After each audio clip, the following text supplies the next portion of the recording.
한국에 한강의 기적이 있다면 에티오피아는 오모강의 기적을 만들 겁니다. 한국 분들의 도움 덕분에 우리는 다시 태어났거든요. 여기 에티오피아의 한 방송사에서 미녀 엘리트들의 토크쇼 특집 방송을 제작했는데요. 이들은 한국의 도움으로 에티오피아에서 새로운 인생을 시작하게 되었다고 입을 모으고 있습니다. 대체 에티오피아에는 어떤 일이 있었던 걸까요? 오늘의 사연을 시작하겠습니다. 잠깐 좋아요를 눌러주시면 더 좋은 영상을 만드는데 큰 힘이 됩니다. 안녕하세요. 저는 에티오피아의 명문대 아디스아바바 대학교에서 농경학을 가르치는 교수 하나일대입니다. 아마 많은 분들이 에티오피아를 생각할 때 가장 먼저 커피가 떠오르실 텐데요. 또한 에티오피아를 그저 그런 아프리카의 가난한 농경국가로만 알고 계시는 분들도 많을 거예요. 하지만 에티오피아에는 요즘 새로운 바람이 불고 있습니다. 바로 한국 덕분이에요. 커피 공화국 이상으로 풍부한 역사와 문화, 그리고 나아가 기술 국가로 성장하고 있거든요. 요즘 에티오피아의 놀라운 소식을 들려드리기 위해 이렇게 컴퓨터 앞에 앉았어요. 특히 제가 지금 이 사연을 쓰는 이유는 아버지와 한국과의 깊은 인연이 큰 영향을 미쳤다는 점을 꼭 말씀드리고 싶어요. 사연 마지막에는 저희 아버지가 꼭 한국 분들께 전해달라고 당부하신 말씀도 전해드릴게요. 저희 아버지가 젊은 청년이었을 때 한국 전쟁에 참전하셨거든요. 아버지는 늘 전쟁으로 폐허가 된 한국이 해냈다면 우리도 할 수 있다라는 말에 입에 달고 사셨어요. 그래서 어릴 때부터 저는 한국이라는 나라를 아버지의 제2의 고향처럼 생각하며 자랐습니다. 아버지는 늘 전쟁의 폐허 속에서 굴하지 않는 한국인들의 강인한 의지에 대해 이야기해 주셨어요. 한국의 어느 작은 마을에서 만났던 전쟁 고아가 됐던 자매 이야기도 약주를 드신 날에는 빼먹지 않는 레파토리였어요. 7살 난 순자라는 소녀가 3살 어린 동생을 먹여 살리기 위해 얼마나 야무지고 똑부러졌는지 늘 말씀하시곤 했거든요. 순자라는 소녀의 이름은 70년이 지나도 잊지 않으시는 게 신기할 정도였습니다. 아버지는 전쟁이 끝나면서 다시 에티오피아로 돌아오셨지만 부모를 잃은 아이들을 늘 안타까워하셨죠. 그리고 한국에 다시 일어서는 모습을 한평생 지켜보시면서 항상 대단하다고 이야기해 주셨습니다. 그때 작은 한국 아이들에게서 봤던 집념과 생존력이 오늘날의 한국을 만든 게 확실하다고 덧붙이셨죠. 그 덕분에 전 자연스럽게 한국이라는 나라에 대한 궁금증, 존경심 그리고 막연한 동경이 생기기 시작했어요. 저는 아버지의 영향력으로 작은 것에도 감사해야 하고 모든 일에 최선을 다해야 한다는 좌우명이 있었기에 우리 집안을 먹여 살릴 농경학에 대해서 정말 최선을 다해 공부했습니다. 그런 노력이 더해져서 에티오피아의 최고 명문대 농경학 교수가 될 수 있었어요.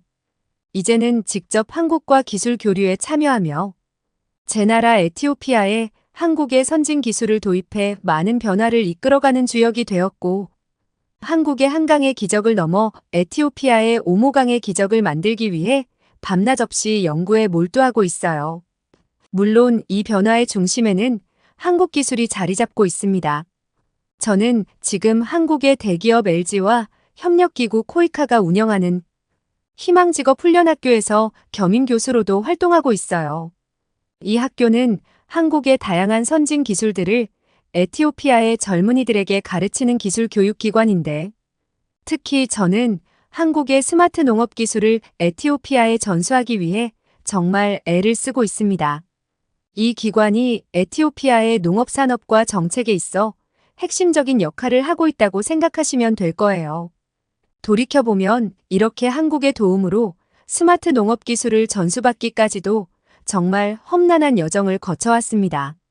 지난날 한국 관계자분들이 흘렸던 땀방울이 주마등처럼 스쳐 지나가네요. 지금은 이렇게 당당하게 한국 덕분에 성장했다고 말할 수 있지만 처음부터 쉬운 과정은 아니었어요. 저는 한국을 알고 있었지만 제 나라 사람들은 그렇지 않았거든요. 가난하고 배움의 기회도 없었던 농민들에게 한국은 낯선 나라였고 새로운 기술에 대한 저항도 상당했죠.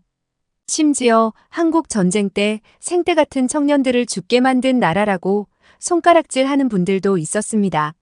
사실 에티오피아는 아프리카에서도 물이 부족하기로 소문난 나라라서 우리 지역의 주민들은 매일 왕복 8시간을 걸어서 우물에서 물을 길어와 농사를 짓곤 했거든요.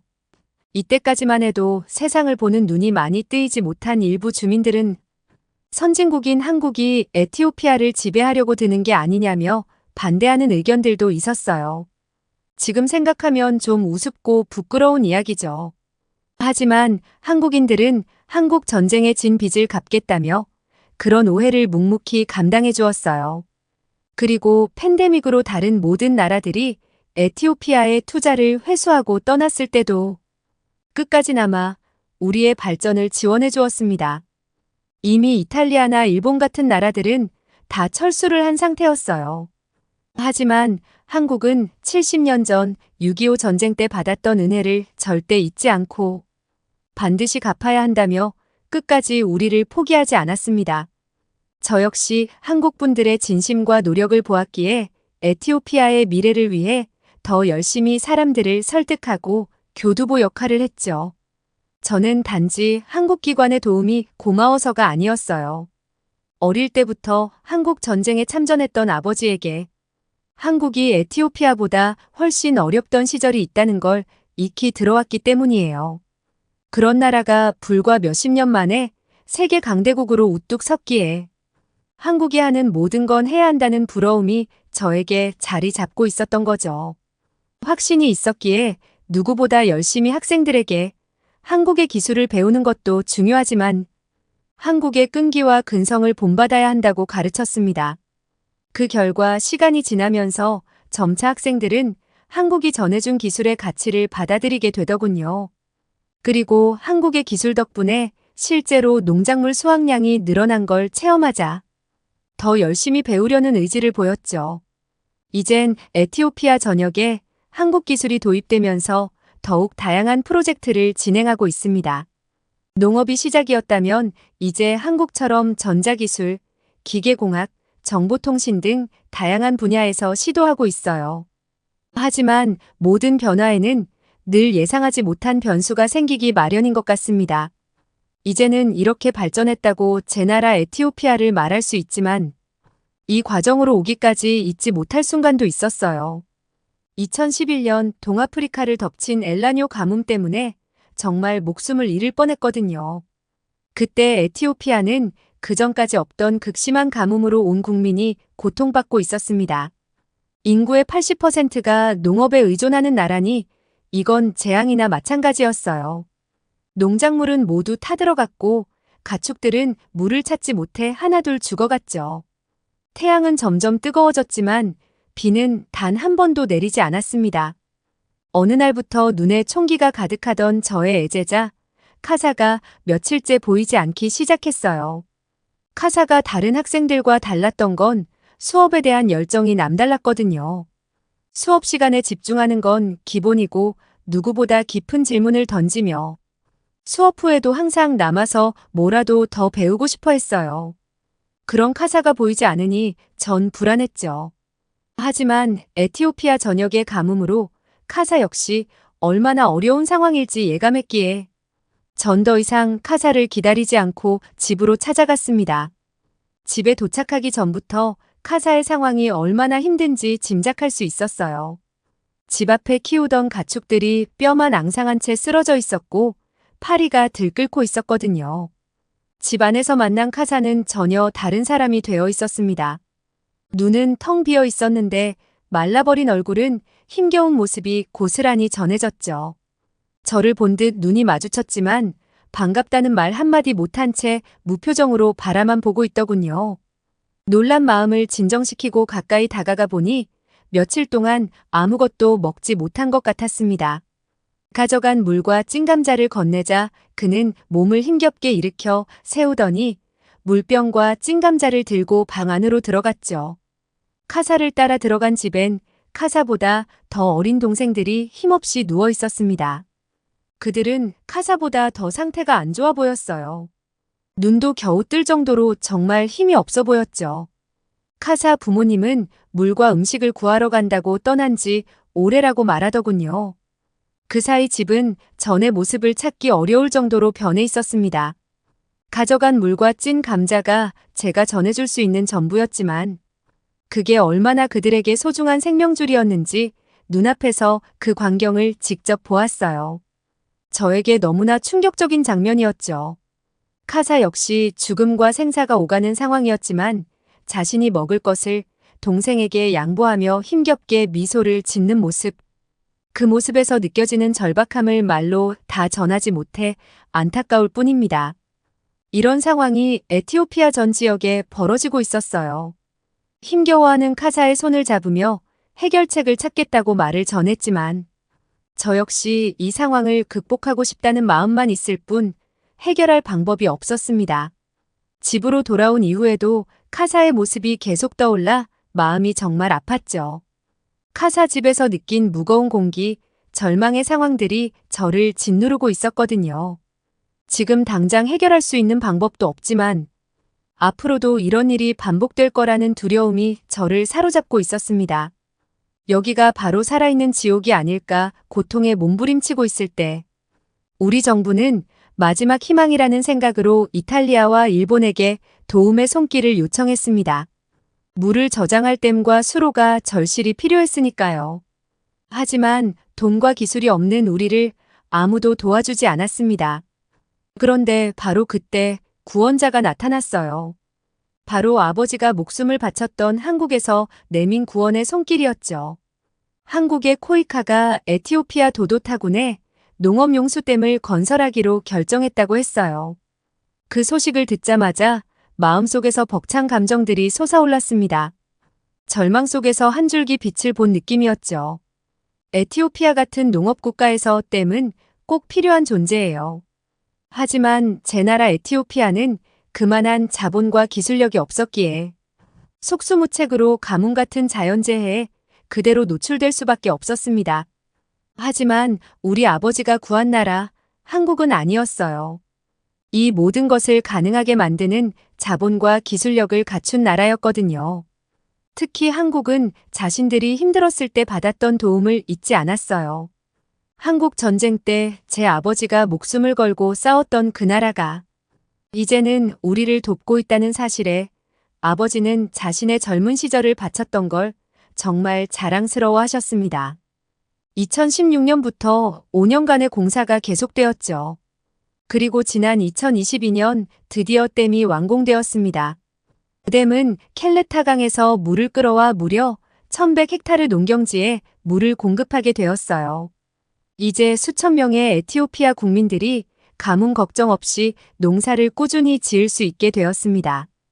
댐으로 인해 단순히 농업용수만 해결된 건 아니었어요. 마을의 식수 문제까지 해결해 주었거든요.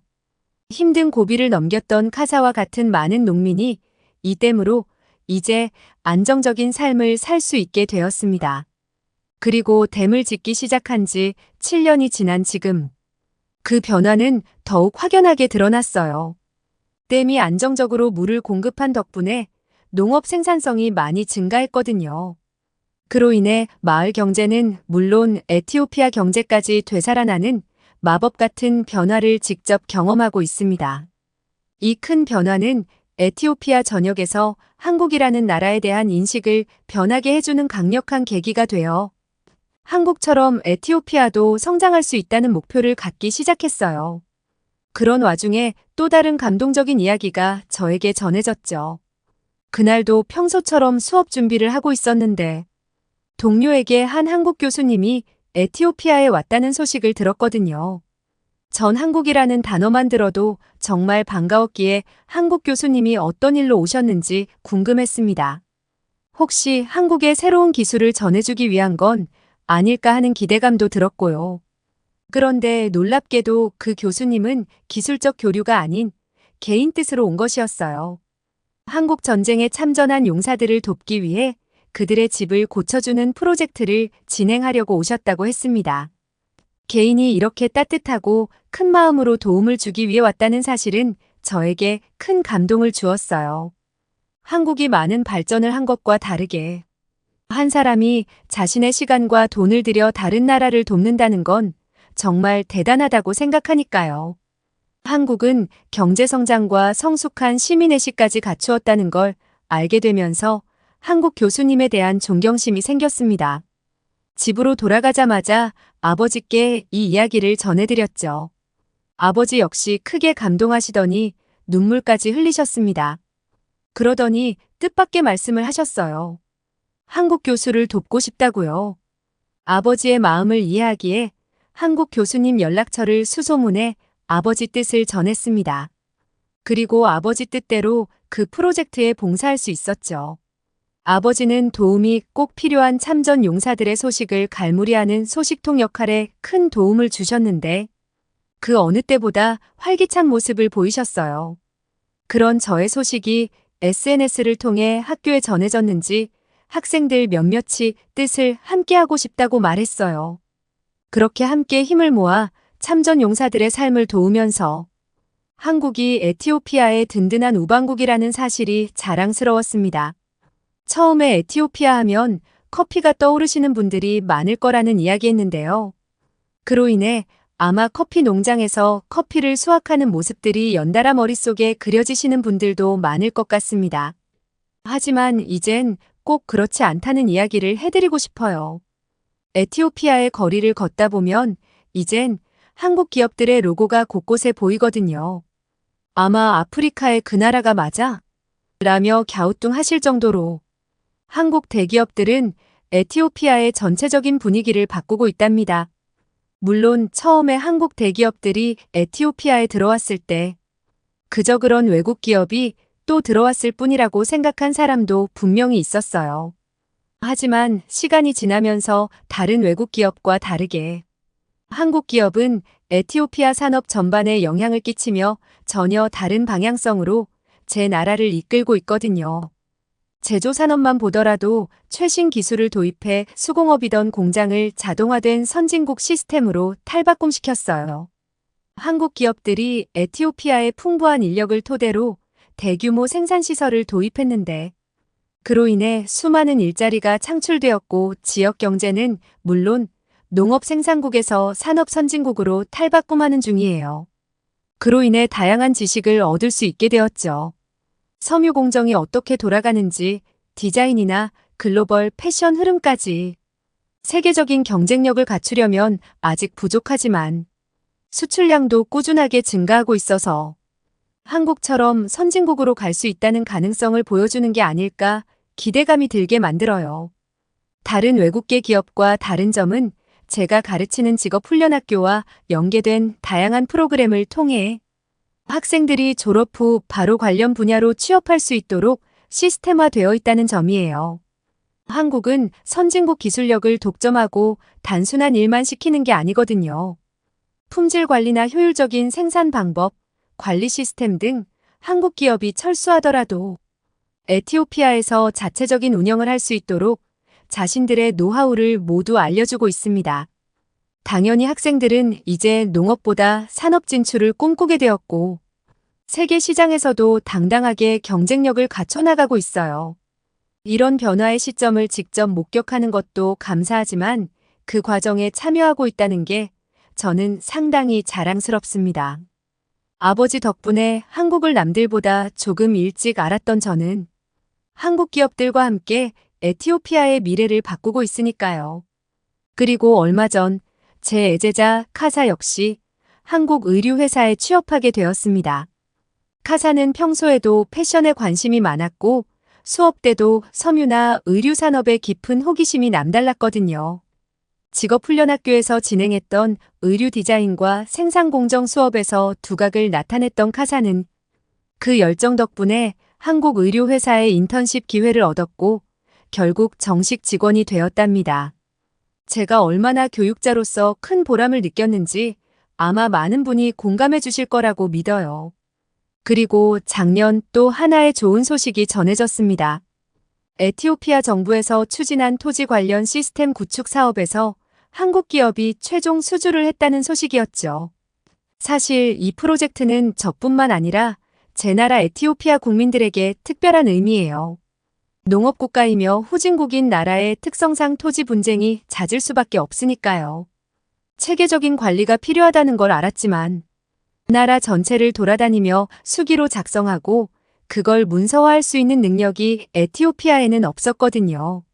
하지만 그게 가능해진 건 한국 기업이 지난 몇 년간 에티오피아의 전체적인 사회 분위기를 바꾸어 놓았기 때문입니다. 더 발전할 수 있다는 가능성을 보았고, 많은 국민들이 이젠 한국처럼 우리도 달라질 수 있다는 걸 기대하기 시작했죠. 그랬기에 정부 역시 더 이상 늦추는 게 아니라 꼭 필요하다는 걸 인지했고, 여러 선진국 기업에서 입찰을 시도했지만 한국이 선정되었어요. 그건 한국만 유일하게 에티오피아의 현지 사정을 잘 이해하고 바로 적용할 수 있는 정도로 자세하게 진행할 수 있었기 때문입니다. 무엇보다 한국 역시 에티오피아처럼 농업 중심의 국가에서 산업국가로 발전을 한 경험이 있었어요. 자국에서 이미 효과적인 토지 관리 시스템을 성공리에 구축했으니 이보다 더 확실한 건 없던 거예요. 그리고 무엇보다 에티오피아 정부 마음을 움직였던 건 단순하게 기술만 판매하는 게 아니라는 점이었습니다. 한국 기업이 제안한 해결책은 디지털을 기반으로 토지를 관리하는 거였어요. 토지 소유권을 명확하게 기록하고 관리할 수 있도록 지리정보 시스템을 도입해 토지의 경계와 소유권을 정확하게 파악하자는 거죠. 중앙 시스템과 이를 연계하면 실시간으로 관리까지 가능하고 나중에는 인터넷망으로 정보를 조회하고 관리할 수 있게 만드는 단계까지 생각하고 있었습니다. 이렇게 미래까지 내다보는 정책은 단순하게 행정적 효율성만 높이는 게 아니에요. 농민들이 자신들의 권리를 보호받고 지역 경제도 안정적으로 성장할 수 있는 역할을 하게 되니까요. 한국만 유일하게 에티오피아 현실을 반영한 실질적인 해결책을 내주었기에 당연히 수주할 수밖에 없다고 생각했습니다. 이 시스템이 도입되면 국내외 투자자들 역시 에티오피아에 투자할 수 있는 환경이 조성될 거예요. 그동안 소유권 문제로 인해 많은 투자 기회를 날렸었는데 안정적인 기반이 토대가 된다면 다양한 사업이 활발하게 진행될 수 있을 거라 생각해요. 한국은 에티오피아 전 지역의 발전을 도와 농업 중심의 국가를 벗어나 산업과 기술력이 받쳐주는 선진국으로 발돋움할 수 있도록 중요한 역할을 하고 있습니다. 그동안 한국이 에티오피아를 위해 베풀어준 많은 지원은 한국이 선진국이라 도와줬다는 느낌이 아니라 형제 국가로서의 유대 관계를 강화하는 과정이었다고 저는 생각해요. 이제 에티오피아에는 한국이 피로 맺어진 형제 국가라는 걸 의심하는 사람은 한 명도 없습니다. 단순한 경제 이익이 아니라 서로의 발전을 위해 진심으로 협력하는 정말 소중한 관계라고 생각하니까요. 그리고 며칠 전 엄청난 계획을 학생들에게 발표했습니다.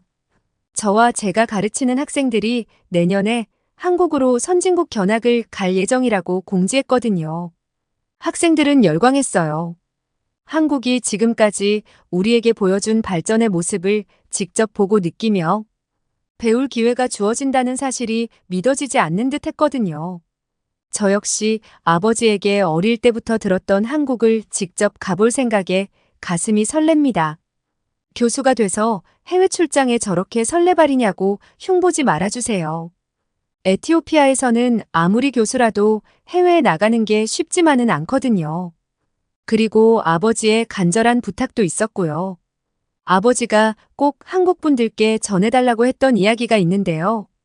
한국에 두고 와서 너무 마음이 아팠던 작은 소녀 손자가 잘 지내고 있는지 궁금해 하세요. 1962년 전후로 철원이라는 지역에 살았던 7살의 손자를 애타게 찾고 있습니다. 혹시라도 소식을 아는 분들은 꼭 댓글로 남겨주세요. 제가 내년에 한국을 방문할 때 꼭 직접 인사드리고 아버지의 편지를 전하고 싶네요. 그리고 선진지를 견학한 저희 사랑하는 제자들이 한국과 에티오피아의 교두보 역할을 하며 두 나라의 협력을 이어가는 중요한 인재가 되기를 바라는 마음을 가득 안고 한국으로의 견학을 준비하고 있습니다. 아직 내년이라 준비할 시간이 많지만 이번 한국 방문으로 제 꿈을 실현할 수 있길 바라는 마음이에요. 여하튼 이번에 한국에 가면 춘천에 있다는 에티오피아 전쟁 기념관에 방문할 예정이에요. 우리 학생들이 선조들의 희생과 한국의 보답을 생생하게 느끼고 오길 바랍니다. 그리고 춘천엔 유명한 음식이 있다고 들었는데요. 바로 닭갈비예요.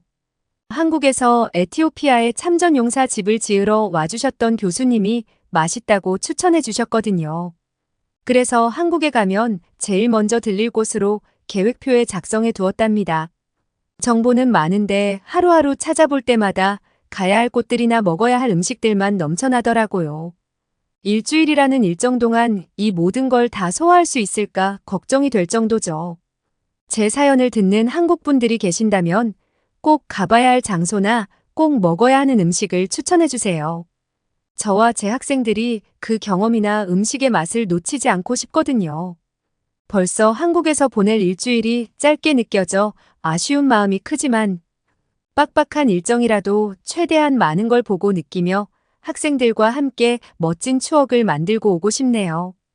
또한 학생들에게 큰 전환점이 되어 에티오피아를 이끌 주역으로 성장하길 바랍니다. 지금까지 에티오피아에서 하나윌대님이 보내주신 사연이었습니다. 아직까지 순자라는 이름의 소녀를 잊지 못한 아버님의 기억에 가슴이 뭉클해지네요. 한국을 피로 지켜준 에티오피아와 70년이 지난 지금까지 그 은혜를 잊지 않고 보답한 한국. 두 나라의 아름다운 우정에 가슴 벅찬 사연이었습니다. 오늘 사연이 좋으셨다면 구독과 좋아요, 알림 설정 부탁드립니다. 지금까지 감동특공대 윤하경이었습니다. 시청해주신 여러분 감사합니다.